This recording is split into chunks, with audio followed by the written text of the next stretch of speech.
अपने परिजनों को, अपने परिचितों को खोया है।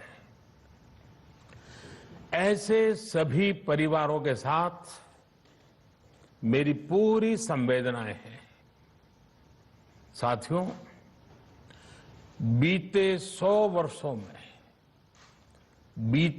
वर्षों में आई ये सबसे बड़ी महामारी है, त्रासदी है।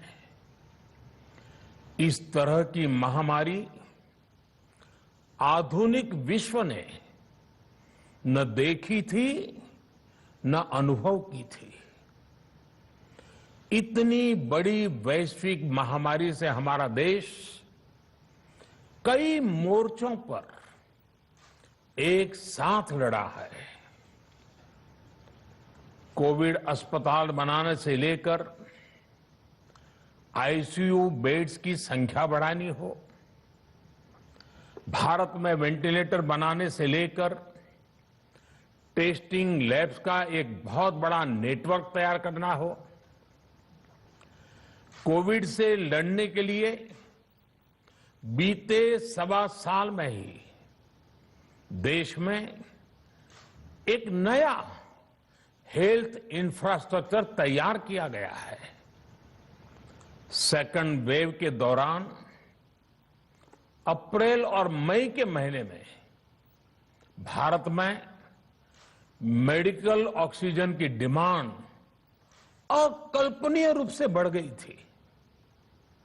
भारत के इतिहास में कभी भी इतनी मात्रा में मेडिकल ऑक्सीजन की जरूरत कभी भी महसूस नहीं की गई। इस जरूरत को पूरा करने के लिए युद्ध स्तर पर काम किया गया। सरकार के सभी तंत्र लगे। ऑक्सीजन रेल चलाई गई, एयरफोर्स के विमानों को लगाया गया, नौसेना को लगाया गया। बहुत ही कम समय में लिक्विड मेडिकल ऑक्सीजन के प्रोडक्शन में 10 गुना से ज्यादा बढ़ाया गया। दुनिया के हर कोने से, जहां कहीं से भी जो कुछ भी उपलब्ध हो सकता था उसको प्राप्त करने का भरसक प्रयास किया गया, लाया गया। इसी तरह जरूरी दवाओं के प्रोडक्शन को कई गुना बढ़ाया गया। विदेशों में जहां भी दवाइयां उपलब्ध हो वहां से उन्हें लाने में कोई कोर कसर बाकी नहीं छोड़ी गई। साथियों, कोरोना जैसे अदृश्य और रूप बदलने वाले दुश्मन के खिलाफ लड़ाई में सबसे प्रभावी हथियार कोविड प्रोटोकॉल है। मास्क, 2 गज की दूरी और बाकी सारी सावधानियां उसका पालन ही है। इस लड़ाई में वैक्सीन हमारे लिए सुरक्षा कवच की तरह है। आज पूरे विश्व में वैक्सीन के लिए जो मांग है उसकी तुलना में उत्पादन करने वाले देश और वैक्सीन बनाने वाली कंपनियां बहुत कम है, इन्हीं गिनी हैं।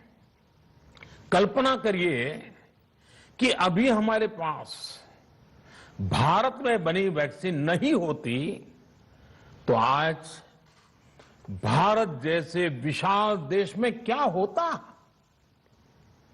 आप पिछले 50-60 साल का इतिहास देखेंगे तो पता चलेगा कि भारत को विदेशों से वैक्सीन प्राप्त करने में दशकों लग जाते थे। विदेशों में वैक्सीन का काम पूरा हो जाता था, तब भी हमारे देश में वैक्सीनेशन का काम शुरू भी नहीं हो पाता था। पोलियो की वैक्सीन हो, स्मॉल पॉक्स, जहां गांव में हम उसको चेचक कहते हैं, चेचक की वैक्सीन हो, हेपेटाइटिस बी की वैक्सीन हो, इनके लिए देशवासियों ने दशकों तक इंतजार किया था। जब 2014 में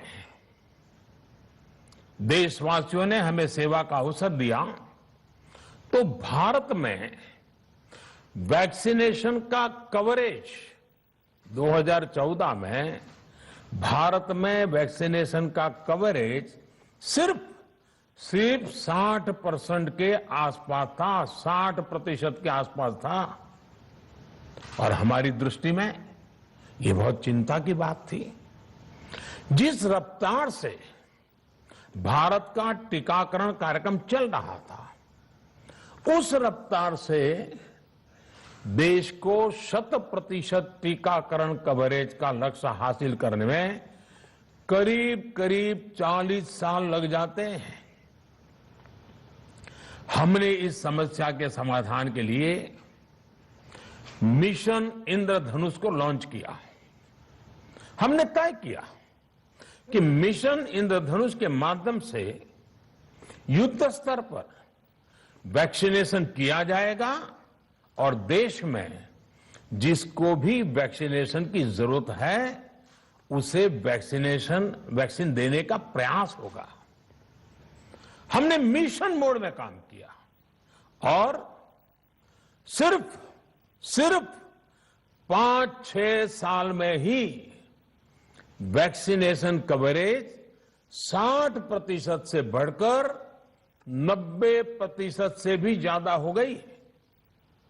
60 से 90, यानी हमने वैक्सीनेशन की स्पीड भी बढ़ाई और दायरा भी बढ़ाया।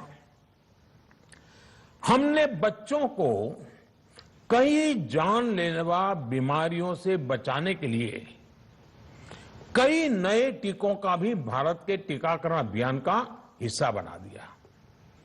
हमने इसलिए किया क्योंकि हमें हमारे देश के बच्चों की चिंता थी, गरीब की चिंता थी, गरीब के उन बच्चों की चिंता थी जिन्हें कभी टीका लग ही नहीं पाता था।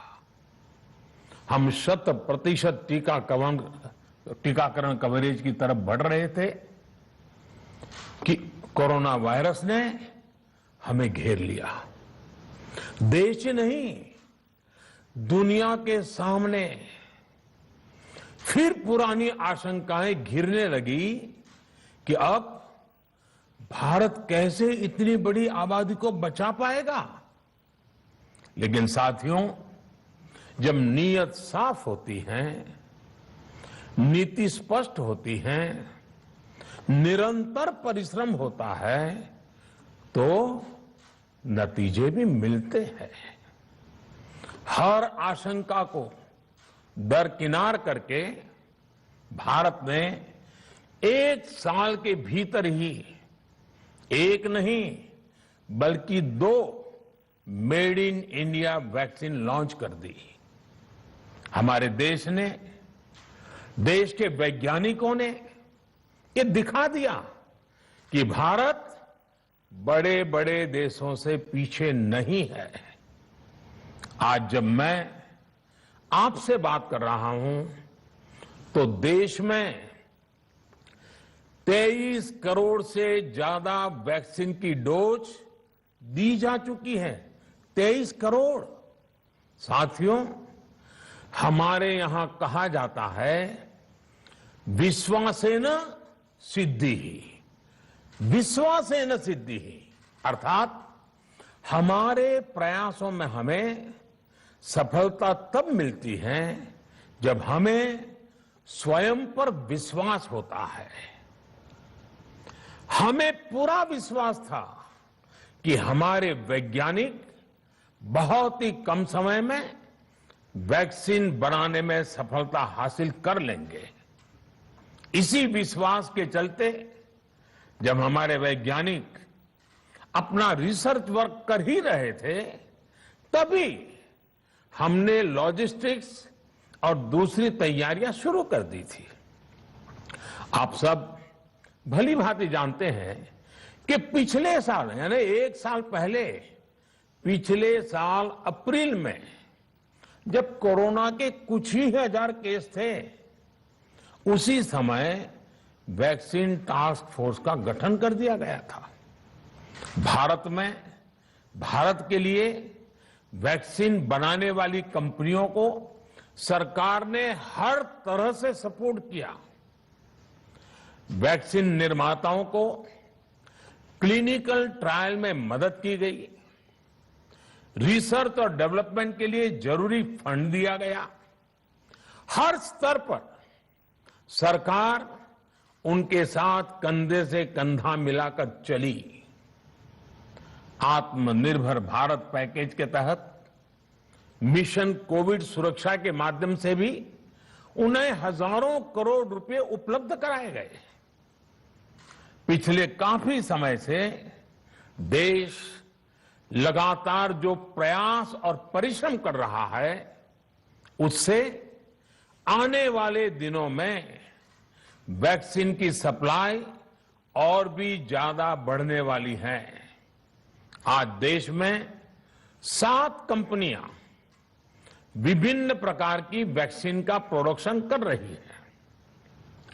3 और वैक्सीन का ट्रायल भी एडवांस स्टेज पर चल रहा है। वैक्सीन की उपलब्धता बढ़ाने के लिए दूसरे देशों की कंपनियों से भी वैक्सीन खरीदने की प्रक्रिया को तेज किया गया है।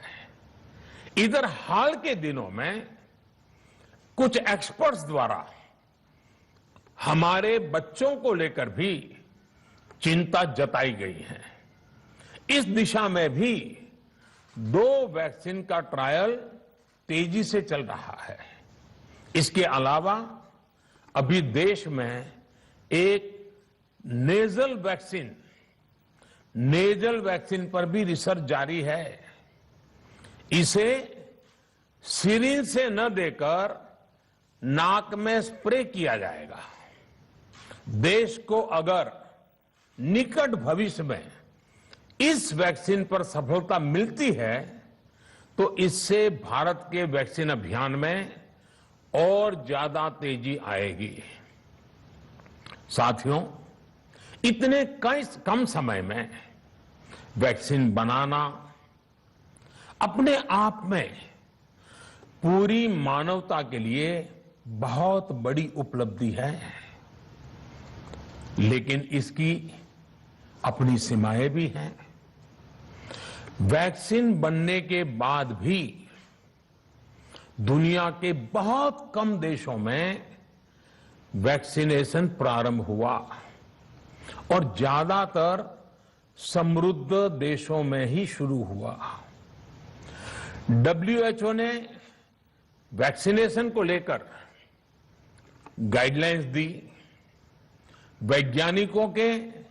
वैज्ञानिकों ने वैक्सीनेशन की रूपरेखा रखी और भारत ने भी जो अन्य देशों की बेस्ट प्रैक्टिसेस थी, विश्व स्वास्थ्य संगठन WHO के मानक थे, उसी आधार पर चरणबद्ध तरीके से वैक्सीनेशन करना तय किया।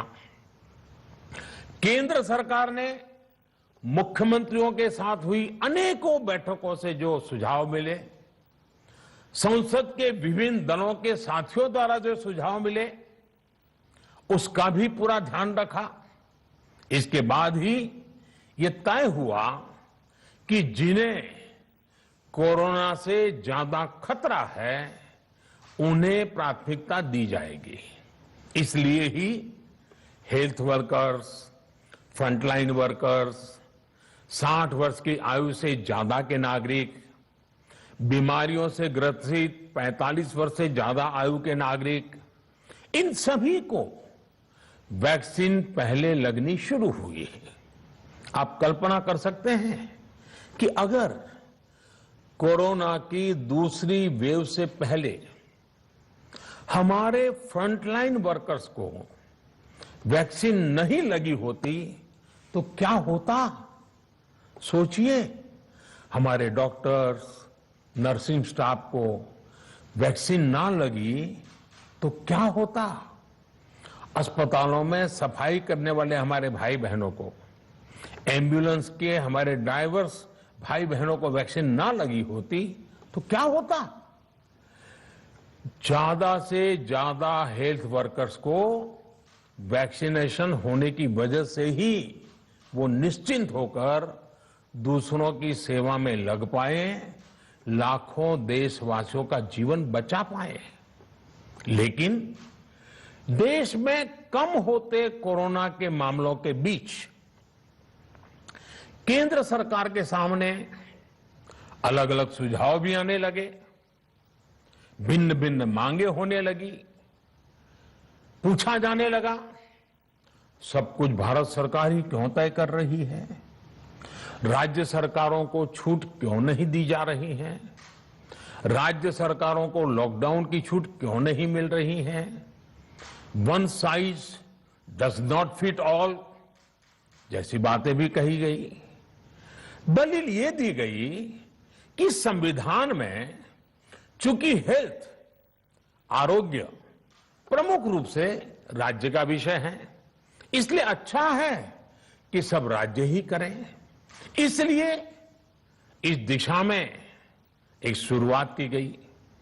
भारत सरकार ने एक बृहद गाइडलाइन बनाकर राज्यों को दी ताकि राज्य अपनी आवश्यकता और सुविधा के अनुसार काम कर सके। स्थानीय स्तर पर कोरोना कर्फ्यू लगाना हो, माइक्रो कंटेनमेंट जोन बनाना हो, इलाज से जुड़ी व्यवस्थाएं हो, भारत सरकार ने राज्यों की इन मांगों को स्वीकार किया। साथियों, इस साल 16 जनवरी से शुरू होकर अप्रैल महीने के अंत तक भारत का वैक्सीनेशन कार्यक्रम मुख्यतः केंद्र सरकार की देखरेख में ही चला। सभी को मुफ्त वैक्सीन लगाने के मार्ग पर देश आगे बढ़ रहा था।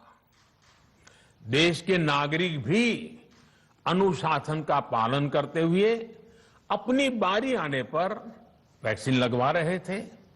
इस बीच कई राज्य सरकारों ने फिर कहा कि वैक्सीन का काम डिसेंट्रलाइज किया जाए और राज्यों पर छोड़ दिया जाए। तरह तरह के स्वर उठे, जैसे कि वैक्सीनेशन के लिए एज ग्रुप क्यों बनाए गए। दूसरी तरफ किसी ने कहा कि उम्र की सीमा आखिर केंद्र सरकार ही क्यों तय करे। कुछ आवाजें तो ऐसी भी उठी कि बुजुर्गों का वैक्सीनेशन पहले क्यों हो रहा है। भांति भांति के दबाव भी बनाए गए। देश के मीडिया के एक वर्ग ने इसे कैंपेन के रूप में भी चलाया। साथियों, काफी चिंतन मनन के बाद इस बात पर सहमति बनी कि राज्य सरकारें अपनी तरफ से भी प्रयास करना चाहती हैं, तो भारत सरकार को क्यों इतराज हो और भारत सरकार इतराज क्यों करे। राज्यों की इस मांग को देखते हुए, उनके आग्रह को ध्यान में रखते हुए 16 जनवरी से जो व्यवस्था चली आ रही थी, उसमें प्रयोग के तौर पर एक बदलाव किया गया। हमने सोचा कि राज्य ये मांग कर रहे हैं, उनका उत्साह है, तो चलो भाई 25% का काम उन्हीं को सुपुर्द कर दिया जाए, उन्हीं को दे दिया जाए। स्वाभाविक है 1 मई से राज्यों को 25% काम उनके हवाले कर दिया गया। उसे पूरा करने के लिए उन्होंने अपने अपने तरीके से प्रयास भी किए।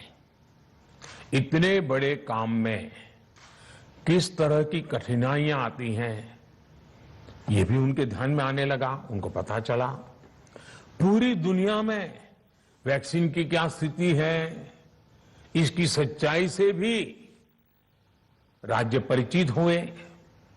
और हमने देखा एक तरफ मई में सेकेंड वेव, दूसरी तरफ वैक्सीन के लिए लोगों का बढ़ता रुझान और तीसरी तरफ राज्य सरकारों की कठिनाइयां। मई में 2 सप्ताह बीतते बीतते कुछ राज्य खुले मन से ये कहने लगे कि पहले वाली व्यवस्था ही अच्छी थी। धीरे धीरे इसमें कई राज्य सरकारें जुड़ती चली गई। वैक्सीन का काम राज्यों पर छोड़ा जाए, जो इसकी वकालत कर रहे थे उनके विचार भी बदलने लगे।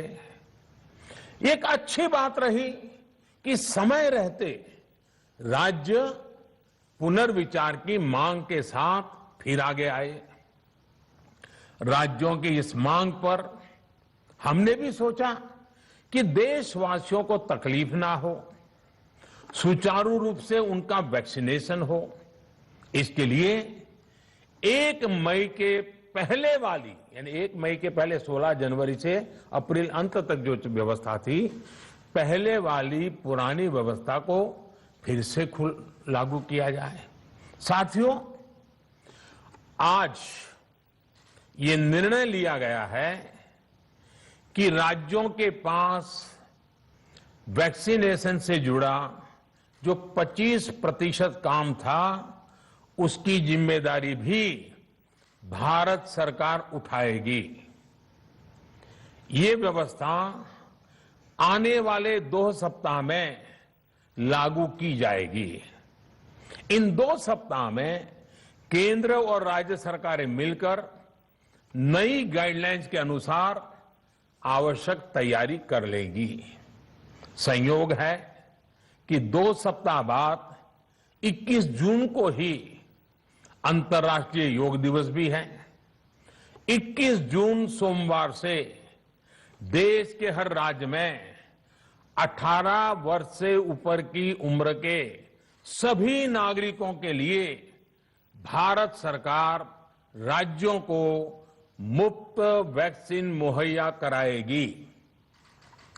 वैक्सीन निर्माताओं से कुल वैक्सीन उत्पादन का 75% हिस्सा भारत सरकार खुद ही खरीदकर राज्य सरकारों को मुफ्त देगी।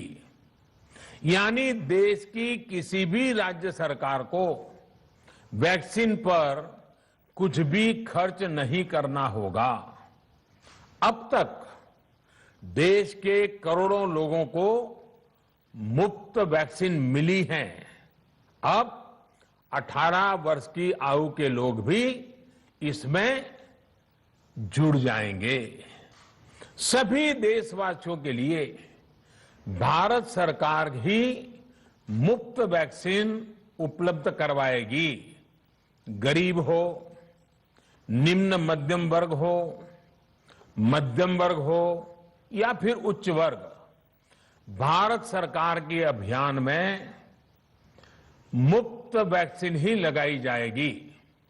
हां, जो व्यक्ति मुफ्त में वैक्सीन नहीं लगवाना चाहते, प्राइवेट अस्पताल में वैक्सीन लगवाना चाहते हैं, उनका भी ध्यान रखा गया है।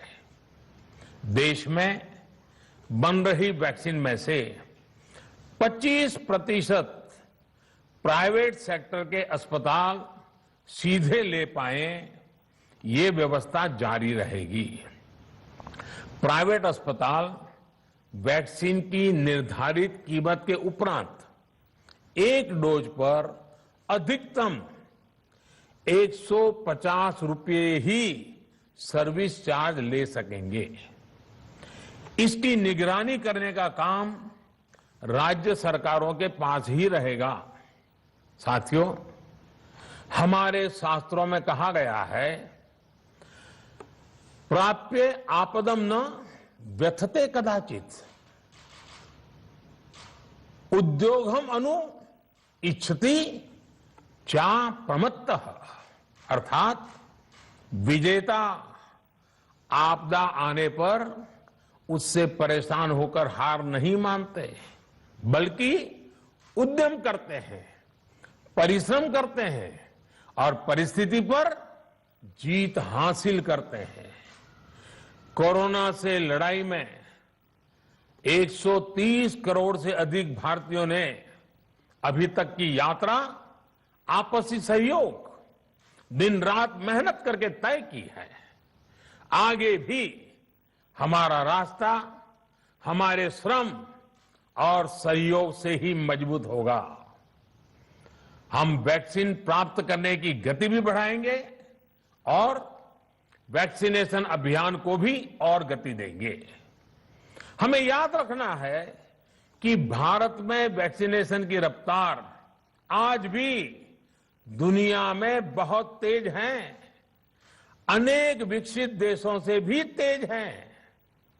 हमने जो टेक्नोलॉजी प्लेटफॉर्म बनाया है कोविन, उसकी भी पूरी दुनिया में चर्चा हो रही है। अनेक देशों ने भारत के इस प्लेटफॉर्म को इस्तेमाल करने में रुचि भी दिखाई है। हम सब देख रहे हैं कि वैक्सीन की एक एक डोज कितनी महत्वपूर्ण है। हर डोज से एक जिंदगी जुड़ी हुई है। केंद्र सरकार ने ये व्यवस्था भी बनाई है कि हर राज्य को कुछ सप्ताह पहले ही बता दिया जाएगा कि उसे कब कितनी डोज मिलने वाली है। मानवता के इस पवित्र कार्य में वाद विवाद और राजनीतिक छींटाकशी से ऐसी बातों को कोई भी अच्छा नहीं मानता है। वैक्सीन की उपलब्धता के अनुसार पूरे अनुशासन के साथ वैक्सीन लगती रहे, देश के हर नागरिक तक हम पहुंच सके, ये हर सरकार, हर जनप्रतिनिधि, हर प्रशासन की सामूहिक जिम्मेदारी है। प्रिय देशवासियों, टीकाकरण के अलावा आज एक और बड़े फैसले में, उस फैसले से मैं आपको अवगत कराना चाहता हूं।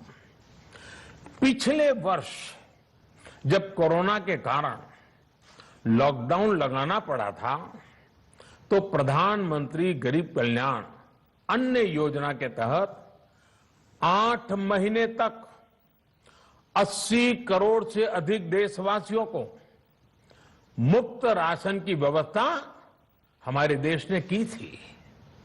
इस वर्ष भी दूसरी वेव के कारण मई और जून के लिए भी इस योजना का विस्तार किया गया था। आज सरकार ने फैसला लिया है कि प्रधानमंत्री गरीब कल्याण अन्न योजना को अब दीपावली तक आगे बढ़ाया जाएगा। महामारी के इस समय में सरकार गरीब की हर जरूरत के साथ उसका साथी बनकर खड़ी है। यानी नवंबर तक 80 करोड़ से अधिक देशवासियों को हर महीने तय मात्रा में मुफ्त अनाज उपलब्ध होगा। इस प्रयास का मकसद यही है कि मेरे किसी भी गरीब भाई बहन को, उसके परिवार को भूखा सोना ना पड़े। साथियों, देश में हो रहे इन प्रयासों के बीच कई क्षेत्रों से वैक्सीन को लेकर भ्रम और अफवाहों की जानकारी चिंता बढ़ाती है। ये चिंता भी मैं आपके सामने व्यक्त करना चाहता हूं। जब से भारत में वैक्सीन पर काम शुरू हुआ, तभी से कुछ लोगों द्वारा ऐसी बातें कही गई जिससे आम लोगों के मन में शंका पैदा हो। कोशिश ये भी हुई कि भारत के वैक्सीन निर्माताओं का हौसला पस्त पड़ जाए और उनके सामने अनेक प्रकार की बाधाएं आए। जब भारत की वैक्सीन आई तो अनेक माध्यमों से शंका आशंका को और बढ़ाया गया। वैक्सीन न लगवाने के लिए भांति भांति के तर्क प्रचारित किए गए। इन्हें भी देश देख रहा है। जो लोग वैक्सीन को लेकर आशंका पैदा कर रहे हैं, अफवाहें फैला रहे हैं, वो भोले भाले भाई बहनों के जीवन के साथ बहुत बड़ा खिलवाड़ कर रहे हैं। ऐसी अफवाहों से सतर्क रहने की जरूरत है। मैं भी आप सबसे, समाज के प्रबुद्ध लोगों से, युवाओं से अनुरोध करता हूं कि आप भी वैक्सीन को लेकर जागरूकता बढ़ाने में सहयोग करें। अभी कई जगहों पर कोरोना कर्फ्यू में ढील दी जा रही है, लेकिन इसका मतलब ये नहीं कि हमारे बीच से कोरोना चला गया है। हमें सावधान भी रहना है और कोरोना से बचाव के नियमों का भी सख्ती से पालन करते रहना है। मुझे पूरा विश्वास है हम सब कोरोना से इस जंग में जीतेंगे। भारत कोरोना से जीतेगा। इन्हीं शुभकामनाओं के साथ आप सभी देशवासियों का बहुत बहुत धन्यवाद।